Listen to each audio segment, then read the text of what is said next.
Hello, so I'm reading Isabel Wilkerson's Caste, The Origins of Our Discontents. And this is basically my reaction to pages 1 through 10. And I'm going to try to get through the whole book with my thoughts on it. So I'm going to actually start this off with a little poem that I constructed. Here it goes. When your grief rages like a tsunami, we will still be drowning in the stuff of daily life, but we won't be scared. Just know that we are here and we will walk through the waves with you. Anyway, the first 10 pages of her book are basically like an introduction. It really doesn't get started until page 10, where she mentions August Landmesser, who's in a photo full of a bunch of Nazis who are, giving the Nazi salute. But he's actually one of the few, if not the only, people there who's refusing to do it. He's just kind of standing there with his arms crossed. And, he's definitely not having it. Now, some people claim that it's actually Gustav Wegert.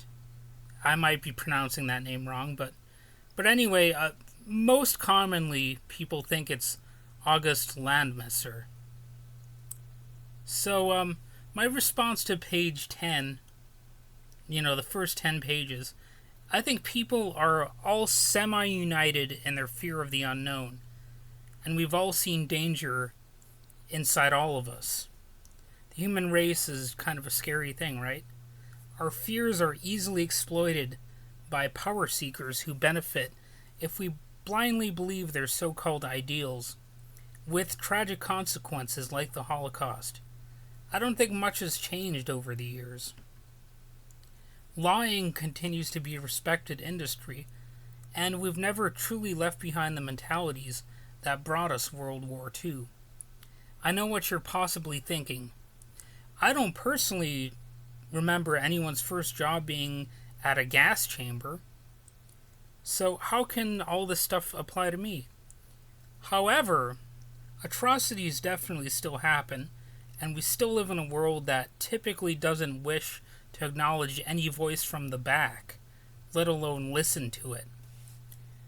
For whatever reason, it's still, cool to carve out a political minority and persecute them.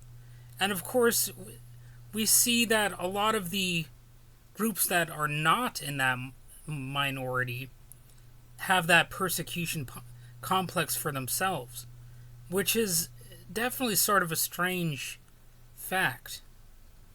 And I'm sure this book will actually deal with that. Anyway, we still have a casual disregard for the loss of life in overseas wars. We just dismiss them as collateral damage. Many people also embrace being paralyzed by fear, and pathetic media has many convinced that systemic injustice does not even exist in America. Let's just face it, a lot of that nowadays is the right-wing media, especially social media, so-called social media, which often is anything but with the way certain people treat it.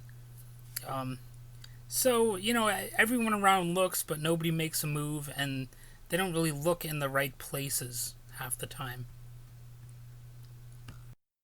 They'll mumble or shout some inane defense of the status quo. The ultimate message often is, I don't care what you're going to say. I don't care what evidence you provide. I know there's no truth in what you're saying.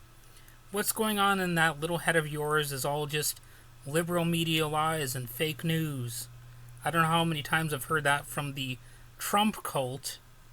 It just never ceases to amaze me. I mean, of all the people to follow in a cult, why is some unlikable asshole billionaire who isn't even a self-made billionaire, he basically had his fortune handed to him, and like I said, he's not likable. He's obviously hypocritical, and and he doesn't have any intellectual integrity whatsoever. So why form a cult around that dimwit?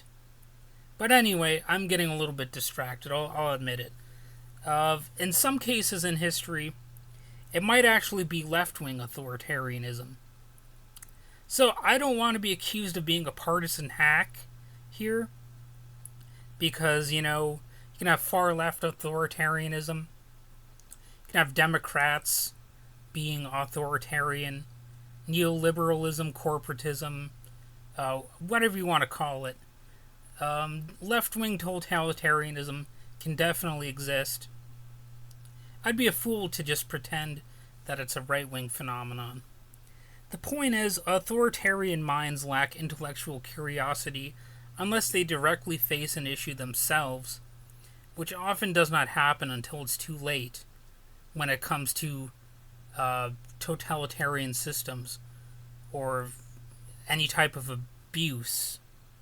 The end result of intellectual laziness will be more authoritarianism, and a possible nightmare future scenario will look like someone being locked in a bomb shelter for years with nothing but cats and 2 books for company. Better stock up on food because it might be a long wait. Then, how about the happy ending? Maybe the war has ended, and they dig the person out of the bomb shelter in the dead of night to put her on a crowded prison bus to the camps to be exterminated, somewhere on this planet. Some scenario very much like that. It's not always the case that this hypothetical person will be liberated and smuggled to a secure location. In fact, what if no one comes to the rescue at all? It's, yeah, we've been there before. And seems like we're going to go there again. So anyway, I will eventually have my little reaction to pages 11 through 20. And obviously it'll be peppered with observations like this, but I might get into more specifics, depending on what's in pages 11 through 20. So, I'll see you then.